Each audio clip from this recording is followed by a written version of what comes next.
গতকাল গিয়েছিলাম আরানি খেপা বাবার আশ্রমে, মেয়ের গীতা স্কুলে। আমি যে জায়গায় দাঁড়িয়ে আছি এটা আমাদের আরানির শ্মশান ঘাট। জীবন থাকতে আমরা কত কিছুই নিয়ে গর্ব করি, টাকা, নাম, পরিচয়, ক্ষমতা, সম্পর্ক, ভাবে আমরা অনেক বড় কিছু। কিন্তু এই শ্মশানের মাটিতে দাঁড়ালেই সব গর্ব খুব ছোট হয়ে যায়। এখানে এসে আর কেউ ধনী থাকে না, কেউ গরিবও থাকে না, কেউ নেতা না, কেউ সাধারণ না।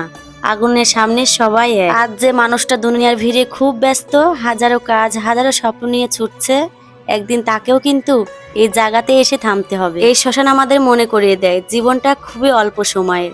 এখানে কিছুই চিরস্থায়ী না, না রাগ, না অহংকার, না হিংসা, না লোভ।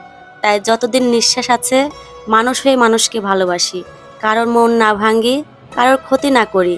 কারণ শেষ পর্যন্ত এই শ্মশানে বলে দেয় মানুষের সবচেয়ে বড় পরিচয় যে কতটা ভালো মানুষ ছিল। ধর্ম বলে এই দেহ নশ্বর, আত্মা চিরস্থায়ী। আর বাস্তবতা বলে আজ না হোক কাল এই পথে সবাইকে আসতে হবে। আজ যারা অহংকার করে, কারোর চোখে জল ফেলে এগিয়ে যায়, তাদেরও একদিন কিছুই সঙ্গে যাবে না। না টাকা, না সম্মান, না ক্ষমতা, সঙ্গে যাবে শুধু কর্ম।